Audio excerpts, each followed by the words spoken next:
এই যে উঠুন, দাদিমা ডাকছে। উঠবেন নাকি পানি ঢেলে দিব? এত স্যাগা পারো কেন বাল? একটু পিরিত কইরাও তো ডাকতে পারো। স্যারকে আবার পিরিত করে ডাকি কিভাবে? হুম, স্যার, কাল রাইতে কি ভর বেশি মনে হয়েছে নাকি? বিরক্তিকর। উঠবেন নাকি এখান থেকে বেরো। স্বামীর উক্ত প্রশ্নের কোনো জবাব দিল না, চুপচাপ হাই তুলে উঠে গেল। হাড়ি ভর্তি পান্তা আর বিলের মাছ ভাজা দেখে নাক শীত করলো স্বামীর। এসব কি? বুড়ো আঙ্গুল নেড়ে জবাব দিল, বিলের তাজা মাছ বাপ, খাইয়া দেখ কি মজা লাগে। মাহা বুড়িটাকে বাসন ধুতে সাহায্য করছিল। বুড়ি তার দিকে তাকিয়ে বলল, ওই মেয়ে, তোমার স্বামী বুঝি বেশ বিত্তবান, তাই না? মাছ কি খেতে পারবে নাকি ডিমের খুঁজে যাব? না দিদা, উনি ওরকমই, সিনেমার ভিলেনদের মতন। শতভাগ ঠিক থাকলেও ভুল ধরবে এমন লোক। মাহা স্বামীরের পাশে দাঁড়িয়ে বলল, এটাই চুপচাপ খেয়ে নিন। যদি নাই খাবেন, পালানোর আগে ভাবা দরকার ছিল। এই নিস্তার গ্রামে নয়, 5 স্টার হোটেল বুক করতে হতো। না খেলে পেটে খিদে এটে বসে থাকুন।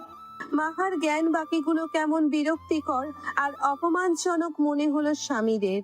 বড্ড অরুচি নিয়েও এক লোকমা ভাত মুখে তুলল। মনে মনে ভাবলো, কি বাঙ্গিবানা মন মাইরি! চাইলেই এখনই বুড়ো বুড়ি দুটোকে পটল ধরিয়ে দিয়ে শোধ তুলতে পারি, কিন্তু বউ বাঙ্গি ইনসাল্ট করে দিল। কিভাবে রান্ধে এটা? ভালোই, খারাপ না। দেখেছো মেয়ে, তোমার কথায় চিড়ে ভিজেছে। তোমার স্বামীর খাওয়া পছন্দ হয়েছে। হাসলো। স্বামীর তার দিকে কেমন বাঁকা দৃষ্টিতে চেয়ে রইল। দুপুরের দিকে বিলের ধারে বসে বুড়ি আর মাহা কথা বলছিল। ভাগ্য অনুমান করতে পারি বলে বুড়ি কাপা হাতে মাহার হাতটা টেনে ধরে উল্টে ঘুরিয়ে বলল, ও মেয়ে, এই দেখো, এই দাগ। তোমার 3খানা ছানা হবে, 2খানা তো হবেই হবে। কি বলছেন এসব? অন্ধবিশ্বাস। আল্লাহ নারাজ হবেন দিদা। বাকি সব তো জানি না গো মেয়ে, তবে তোমাকে কিন্তু খুব ভালোবাসবে গো, খুব ভালোবাসবে। কে দিদা? কে আবার? তোমার স্বামী গো মেয়ে, তোমার স্বামী। বুড়ো ডাকতেই বুড়ি উঠে চলে গেল। মাহা বিলের পানির দিকে তাকিয়ে গাল টেনে হেসে নিজে নিজেই আওড়ালো, তোমার স্বামী গো মেয়ে, তোমার স্বামী। এখানে তোমার স্বামী, এখানে একা একা কি ভাবছো স্বামীর স্ত্রী? কিছু না। এখান থেকে বেরোবেন কবে? বেরোবো না, থাকবো 2-3 দিন। কোনো সমস্যা? নিজে পান্তা খেতে পারেন না, আমাকে জিজ্ঞেস করছেন সমস্যা কি?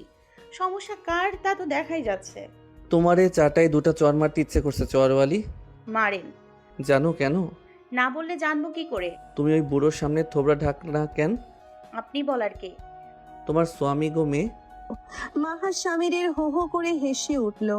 দুজনে হাসাহাসির ঠেলায় ভুলবশত বিলের পানিতে পড়ে গেল। ভিজে একাকার হয়ে গেল। স্বামীর শয়তানি করে ধাক্কা মেরে মাহাকে গভীর পানির দিকে ঠেলা মারতেই মাহা পিছলে গেল। আওয়াজ উঁচিয়ে বলল, আরে স্বামী শিকদার, আপনার মাথায় বাঙ্গি ভাঙ্গি, আমি সাঁতার জানি না। বাহ, আমার সাইলেন্ট বোম একদম পয়েন্টে ব্লাস্ট হয়েছে। আমি আসছি গো মেয়ে, তোমার স্বামী আসছে।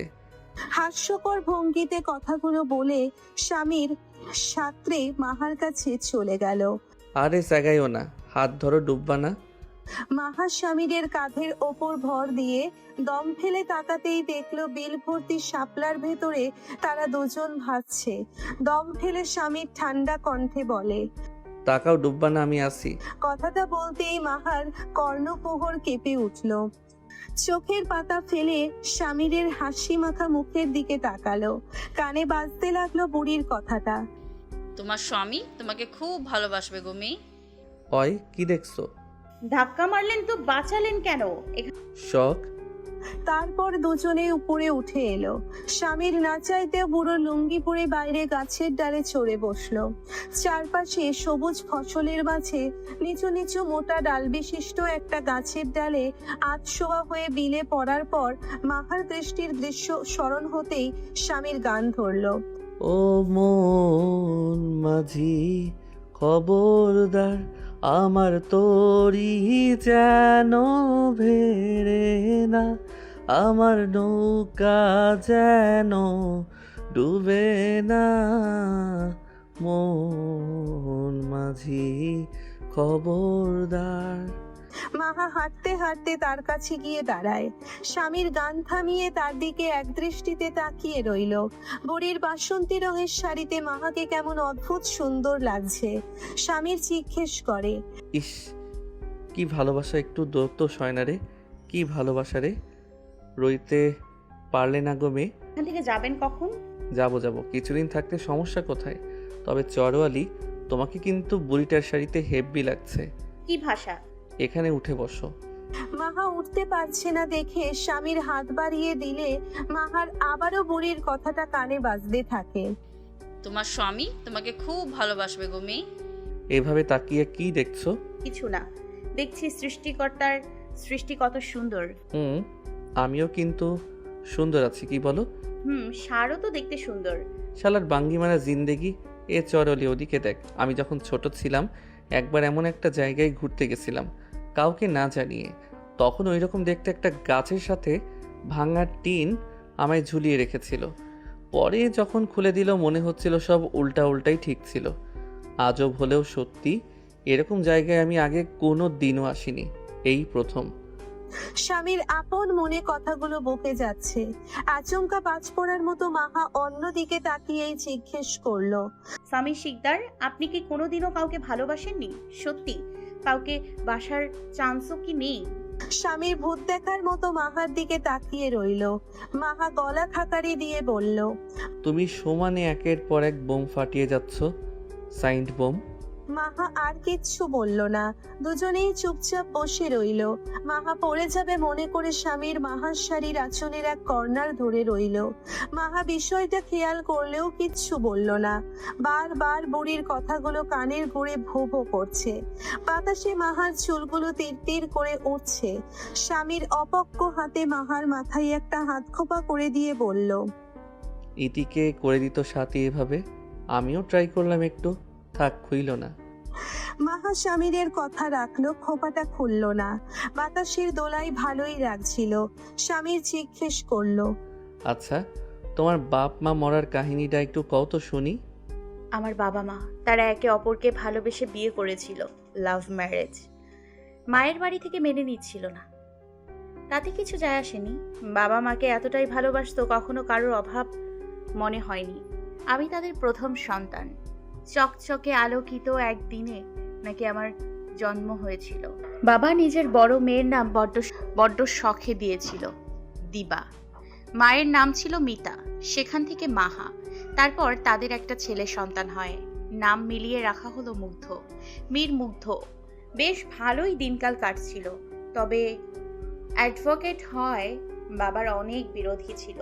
একদিন আমার হালকা জ্বর ছিল, মুগ্ধ তখন ছোট। মা হাসপাতালে অসুস্থ, দাদাকে দেখতে গিয়েছিল। আমি রইলাম বাড়িতে আমার ফুপু মনিরার কাছে। বাবা তাদের হাসপাতাল থেকে আনতে গিয়েছিল। আমি অপেক্ষা করতে করতে ঘুমিয়ে গেলাম। চেঁচামেচিতে ঘুম ভাগলো, কিছুতেই নিচে যেতে দিচ্ছিল না ফুপু। জোর জবরদস্তি নিচে গিয়ে দেখি তিনটা সাদা কাপড়ে ঢাকা দেয়া মাছের মতো স্তূপ। কেমন ভয়ানক অনুভূতি হলো। কাপা কাপা হাতে সাদা কাপড়ের কোনাগুলো একটা একটা করে ওঠাতেই দৃশ্যমান হলো ভয়াবহ এক দৃশ্য। আমার বাবা মা ভাই, রক্তাক্ত তাদের চেহারা, চলছে না নিঃশ্বাস। হাহাকার করে তাদের ডাকলাম, খুব ডাকলাম, কিন্তু তারা সাড়া দিল না। পুলিশ জানালো তারা তিনজনই সড়ক দুর্ঘটনায় মারা গেছে। ব্যাস, জীবনের মোড় সেখানেই বদলে গেল, সব পরিবর্তন হয়ে গেল। তারা তিনজন আমার জীবন থেকে হারিয়ে গেল। সামান্য এইটুকুই? এটা সামান্য? আমার হিসেবে সামান্যই তো। ভালো। বেশ কিছু সময় নীরবতার পরে দুজন নেমে কুড়ে ঘরের দিকে হাঁটা দিল। সিকান্দার বাড়িতে কেমন অদ্ভুত নিস্তব্ধতা। শিফান ইতির সাথে নিজের ঘরে বসে খেলছে। ইনায়া প্রাইভেট পড়তে গেছে। নুসরাত নিজের ঘরে ঘুমাচ্ছে। সাথী জরিনাকে কাজে সাহায্য করছে। রাহা মেয়েটা সারাদিন খায় ঘুমায় আর হঠাৎ হঠাৎ কোথায় যেন যায়। সেদিকে এদের কারো নজর নেই। সাফিন বরাবরই নিজের কাজে ব্যস্ত থাকে। শালার সিকান্দার বেশিরভাগ সময় রাগিব দেওয়ানের ক্লাবেই কাটায়। ভার্সিটিতে গোলমাল। স্বামীর সিকান্দার কোথায় গুম হয়ে গেল। কমিশনারের ছেলেকে কি আসলেই স্বামীর সিকান্দার খুন করেছে?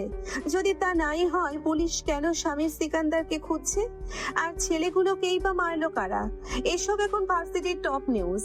এত ভয়াবহ খুন হয়েছে কিন্তু মিডিয়াতে খবর দেওয়া হয়নি। রনি বা শাইখের মৃত্যুর তো ধামাচাপা পড়ে যাচ্ছে এই সকল টপিক উঠে আসায়। বসে বসে এইসবে চিন্তা করছিল মাহবুব উদ্দিন। একজন হাবিলদার তাকে উদ্দেশ্য করে বিনয়ী স্বরে বলল, স্যার চা খাবেন? মাথা সারবে, টেনশনও কমবে। নিয়ে আসেন। 2 কাপ চা এনে মাহবুব উদ্দিন এর সামনে বসালো হাবিলদার। মাহবুব উদ্দিনের দিকে তাকিয়ে রইল খানিকক্ষণ।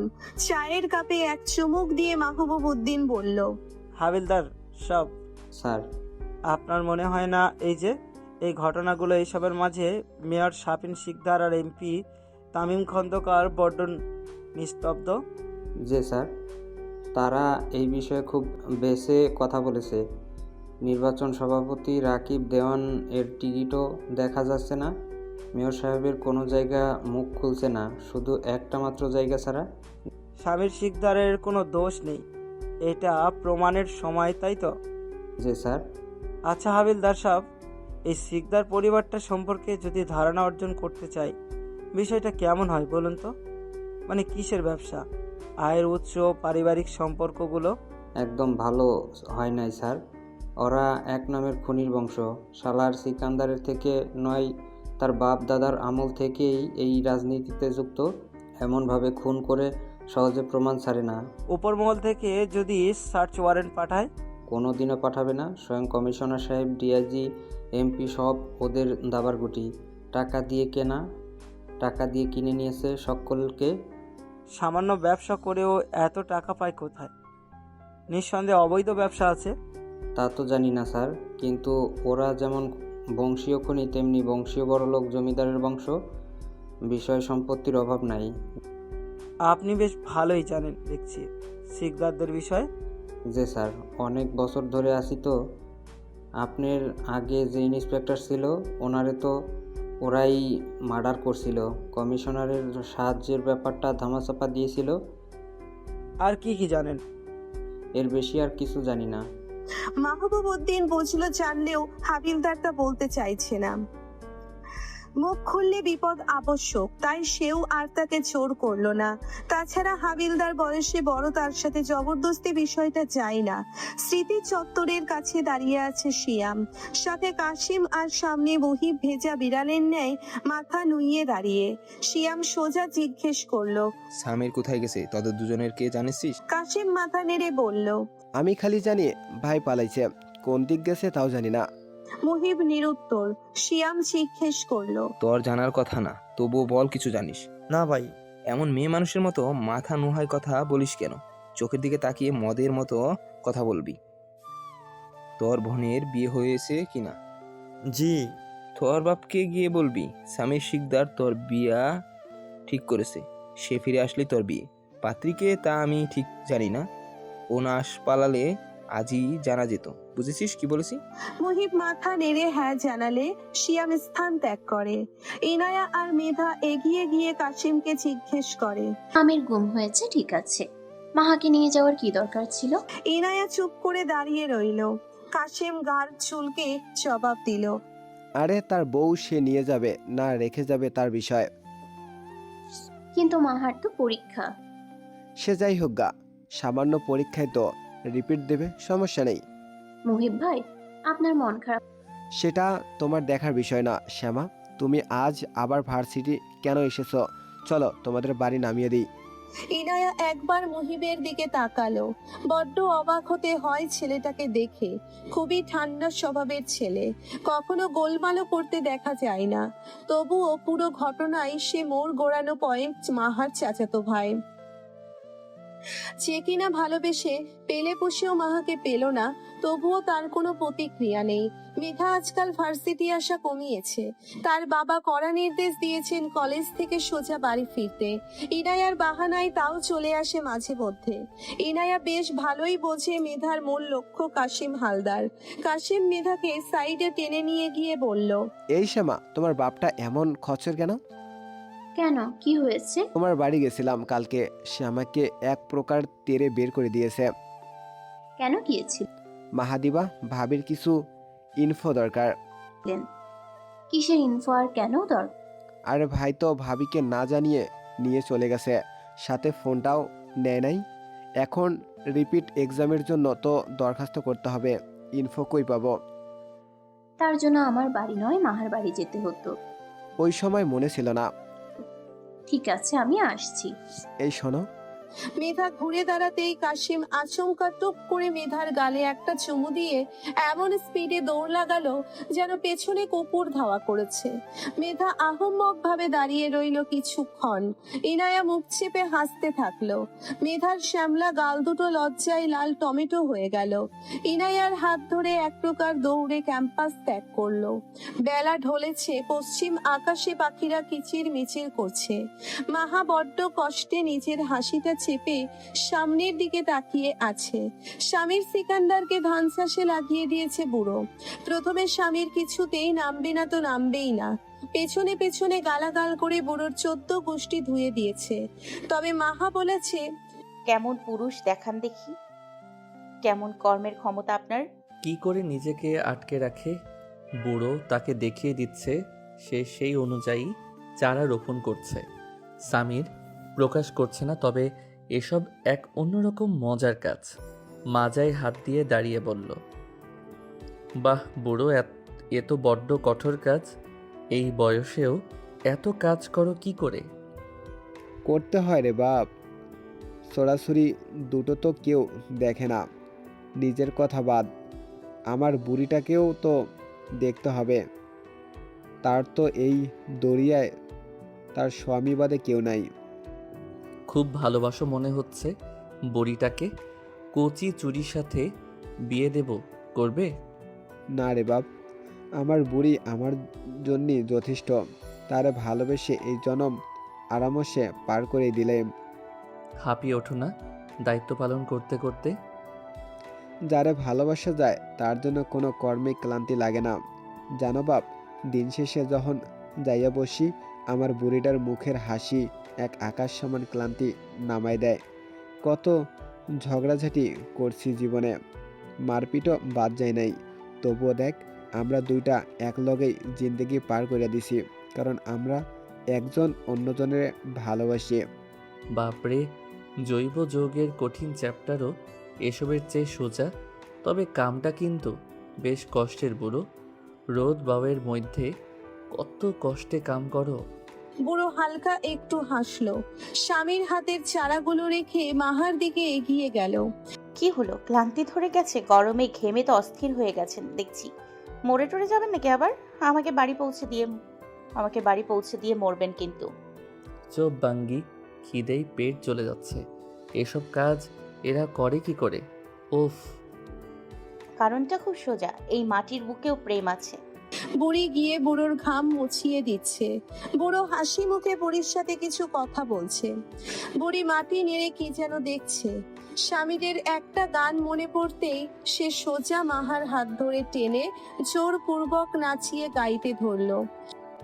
এই মাটির বুকেও প্রেম আছে, স্বপ্ন সে তো বুঝবে।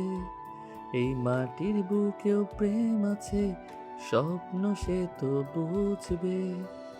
আমার ভালোবাসা জিতবে। রাতের বেলা খাবার শেষে মাহা বুড়িকে থালা ধুতে সাহায্য করে ঘরে এসে দেখে স্বামীর একটা অফ হোয়াইট কাগজে কলম দিয়ে দাগাদাগি করছে। মাহা পেছন থেকে দাঁড়িয়ে দেখলো স্বামীর ছবি আঁকাচ্ছে। কাগজ কলম কই পেলেন? এখানেই ছিল, হয়তো বুড়োটার ছেলে বা মেয়ের হবে। ভেতরে কয়টা লেখা আছে? কি আঁকছেন দেখি। মাহা অবু হয়ে দেখলো এখন যে বুড়ি বুড়োর ঘাম মুছে দিচ্ছিল স্বামীর সেই দৃশ্যের ছবি আঁকিয়েছে। বাহ, খুব সুন্দর হয়েছে। নো ধন্যযোগ। আমি এতে কয়টা আর্ট অ্যাড করতে চাই।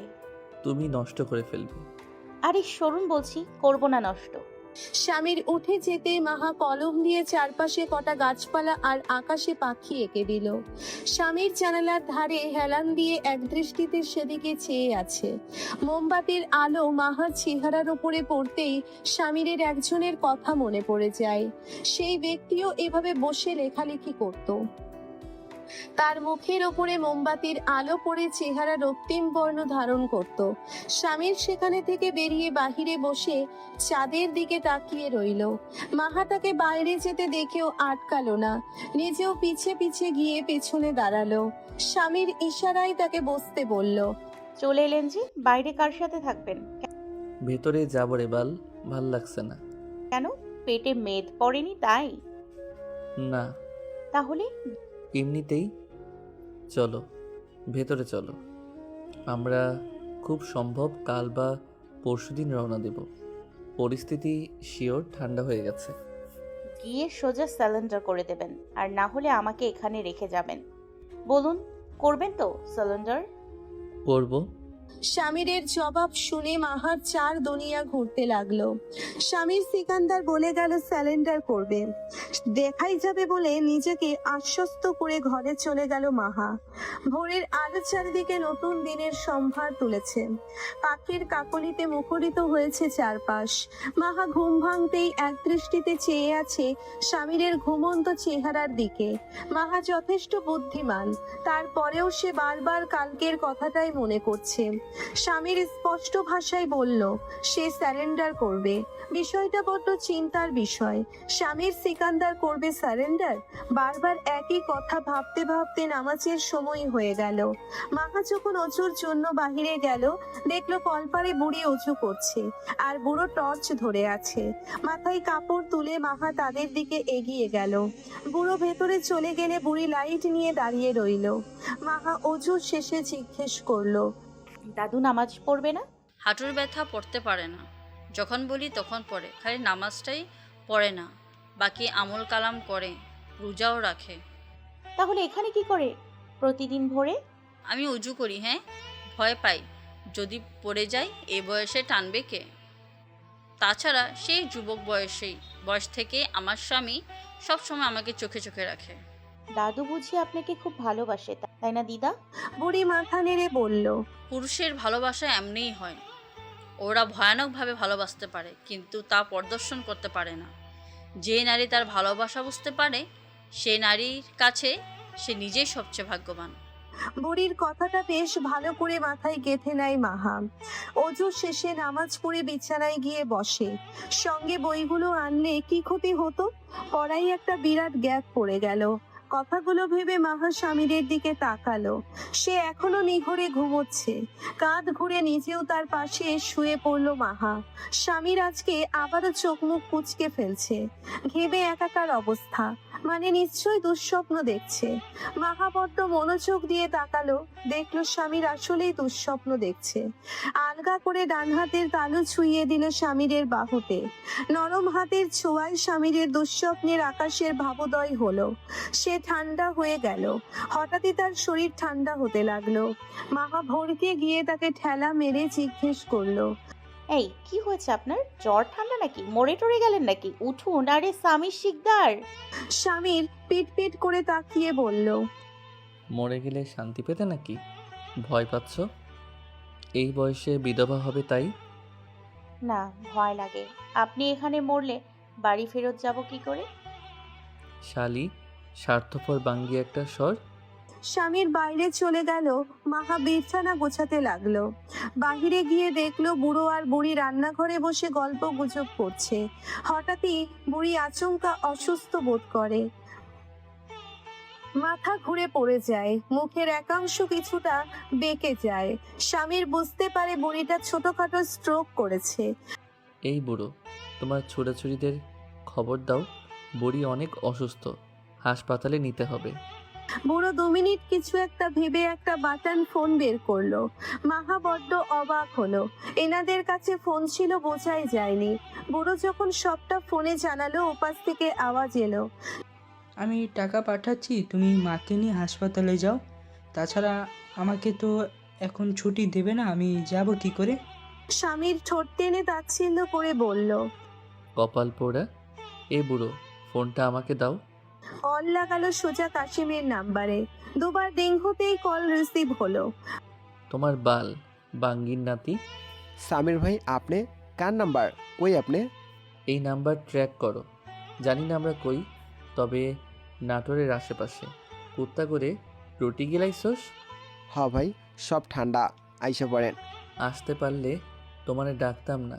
সমন্দির বাঙ্গি, নাম্বার ট্র্যাক কইরে আসো, সাথে গাড়ি নিয়ে আসিস, সঙ্গে দুজন যাবে। আচ্ছা ভাই। বুড়ো বড্ড চিন্তিত হয়ে আছে। বুড়ি চোখ খুলতেই হন্তদন্ত হয়ে জিজ্ঞেস করলো। কি হয়েছে তোমার? বুড়ি কোনো জবাব দিল না, ড্যাব ড্যাব করে চেয়ে রইল। মুখটা খানিকটা বেঁকে গেছে, স্বামীর কপাল জড়ো করে দাঁড়িয়ে আছে। মাহা তাকে বাইরে ডেকে নিয়ে জিজ্ঞেস করে। আচ্ছা দিদার কি হয়েছে? বুড়ি স্ট্রোক করেছে, দেখছো না মুখ বেঁকে গেছে। একটা কথা রাখবেন? হুম। আমরা কি ওনাদের শিকদার বাড়ি নিয়ে যেতে পারি না? দিদার কিছু হলে দাদু আমাদের সাথে থাকলে কোনো সমস্যা? এসব পরের বিষয়। বাইরে থেকে কাপড় তুলে জামা কাপড় বদলে দাও, আমরা আজকেই ফিরে যাব। কিন্তু কথা কম বলো, এদেরও সাথে নিয়ে যাব। মাহা আর কথা বাড়ালো না, চুপচাপ নিজের কাজ করতে লাগলো। তাছাড়া 4-5 ঘন্টা পরে কাশিমের উপস্থিতি হলো। কাশিম বলল, আপনারা রামচণ্ডীপুর গ্রামের শেষ মাথায় আছেন, মানে এই বাড়িটা গ্রামের শেষ বাড়ি। এখানে কি করে পৌঁছলেন? রামচণ্ডীপুর? আমি রামচণ্ডীপুর? কেন ভাই? না, এমনি ঘুরতে ঘুরতে। চল যা, ওই বইটাকে তোল, হাসপাতালে যাব সোজা। যে ভাই। কাশেম স্বামীরের নির্দেশ মতো বুড়ো বুড়িকে গাড়িতে তুলে সোজা গাড়ি ছুটিয়ে রাজশাহী মেডিকেলে। বুড়িকে ভর্তি করানোর পরে বুড়োকে সঙ্গে করে সিকান্দার বাড়ি ফিরে এলো সবাই। তবে বুড়োর চেহারা কেমন অদ্ভুত ভঙ্গিমা ধারণ করলো সিকান্দার বাড়িতে উপস্থিত হওয়ার পর। বাড়ির চারিদিকে মাথা ঘুরিয়ে ঘুরিয়ে দেখতে দেখতে বুড়ো স্বামীরকে জিজ্ঞেস করলো, ও সুরা, তোমার পুরা নাম কি রে? নাম দিয়া কাম কি? আমার নাম সামির বাঙ্গি। যাও ওই ঘরে গিয়ে বসো, আমি আসছি। মাহা স্বামীরের এহেন জবাবে বড্ড বিরক্ত হলো। বুড়ো এবার মাহাকে জিজ্ঞেস করলো, তোমার স্বামীর নাম কি গো মেয়ে? স্বামী শিকদার। সিকান্দার? বুড়ো যেন এক প্রকার আটকে উঠলো, কাপা কণ্ঠে জিজ্ঞেস করলো, আর বাপের নাম কি? আবু সালার শিকদার। আর মা? ওনার মায়ের নাম আমার জানা নেই, উনি মারা গেছেন অনেক বছর আগে, স্বামীর ছোট থাকতে। আচ্ছা। কেন দাদু? না মানে এমনি জিজ্ঞেস করতেছি। সেই মুহূর্তে বাড়িতে প্রবেশ হয় শালার সিকান্দারের। চশমা তুলে বুড়োর দিকে তাকাতেই বুড়োর মুখটা শুকিয়ে যায়। শালার সিকান্দার কপাল ভাঁজ করে শান্ত কণ্ঠে বলে, আপনি এখানে? আপনি কি রামচণ্ডীপুর থেকে আসছেন? বুড়ো মাথা নেড়ে হ্যাঁ জানায়। শালার সিকান্দারের চোয়াল ঝুলে পড়ে। তিনি কণ্ঠ উঁচিয়ে মাহাকে ভেতরে যেতে বলেন। মাহা বুঝে গেছে বুড়োকে শালার সিকান্দার বেশ ভালোই চেনেন। মাহা চলে যাওয়ার পর শালার সিকান্দার বুড়োকে বেশ ভালো করে বুঝিয়ে দিলেন স্বামীর যেন কিছুতেই তার পরিচিত না পায়। নিজের কাজ শেষে যেন নিজ অবস্থানে ফিরে যায় বুড়ো। বুড়ো মাথা নেড়ে সাই জানায়। সারাটা বিকাল পার হলো কিন্তু শিফান একবারও নিজের ঘর থেকে বেরোলো না। ব্যাপারটা বেশ খেয়াল করলো স্বামীর। গলা উঁচিয়ে ডাকলো শিফানকে। মাহা বিরক্তি নিয়ে বলল, ষাঁড়ের মতো না চেঁচিয়ে গিয়ে দেখলেই তো পারেন। তাদের কথার মাঝেই ইতি দৌড়ে এলো, এক দৌড়ে স্বামীরের ঘাড়ে। বুড়ো জিজ্ঞেস করলো, এটা কি সাথীর মেয়ে? কি মিষ্টি দেখতে। কি বললে? সাথী? তুমি চেনো সাথীকে? দিবা তুমি বলেছ? মাহা ঘাড় নেড়ে না জানায়। স্বামীর চোখ মুখ বেঁকিয়ে বুড়োর দিকে তাকালো। বুড়ো কেমন সন্দিহান হয়ে বলল, তোমার বাপ বলেছে? কে বলি দেখা হইল। আরে বাপরে, আমার বাপ আপনারে নিজের পরিচিতি এত সুন্দর কইরা দিছে। কেন দিতে পারে না? না, দিতেই পারে, তবে সে তো এত ভদ্রলোক নয়। সে যাকগে, তোমার বুড়ির অবস্থা তো ভালো না। ঘরের মধ্যে তোমার মেয়েরে দেখতে চাইতেছে। ওর কি হয়েছে? অর্ধেক মরে গেছে, এখন যে অবস্থায় আছে বাঁচার চেয়ে মরা উত্তম। চলো তার কাছে। কাইসারে বলে দিচ্ছি তোমারে নিয়ে যাবে। না তুমি চলো ভাই। না মানে আমি তো তারে চিনি না, তাই তুমি গেলে ভালো হয়। কি জ্বালা। আচ্ছা চলো। হাসপাতালে যাওয়ার পর বুড়ো খেয়াল করে বুড়ির চোখ দিয়ে সমানে পানি ঝরে যাচ্ছে এবং সে বলছে, আমার মেয়েটারে একবার দেখবো। বুড়ো চোখের পানি মুছে বুড়ির ঝুলে পড়া চামড়ার হাতটা নিজের মুঠোয় ধরে বলল, আমাদের মেয়ের তো মরে গেছে নিরুপমা, তবে তারে না দেখতে পাইলেও তুমি অন্যজনকে দেখে নাও, যারে দেখার আক্রোশ তোমার আজীবনের ছিল নিরুপমা। বুড়ো সরে দাঁড়াতেই বুড়ি চোখের মনি ঘুরিয়ে দেখতে পেল সামনে এক ছেলে দাঁড়িয়ে। বুড়োর দিকে তাকাতেই বুড়ো ওপর নিচে মাথা নেড়ে বলল, এই যে ভালোবাসার মানুষগুলো, প্রতিদিন রোমান্টিক সব সুন্দর সুন্দর গল্প এবং পরবর্তী পার্টগুলো পেতে এখনই আমাদের স্বপ্নের গল্প চ্যানেলটিকে সাবস্ক্রাইব করে দিন। আর সাথে আমাদের গল্পগুলোতে বেশি বেশি লাইক কমেন্ট শেয়ার করে দিন। ধন্যবাদ সকলকে আমাদের স্বপ্নের গল্প চ্যানেলের সাথে থেকে আমাদের গল্পগুলো শোনা ও উপভোগ করার জন্য।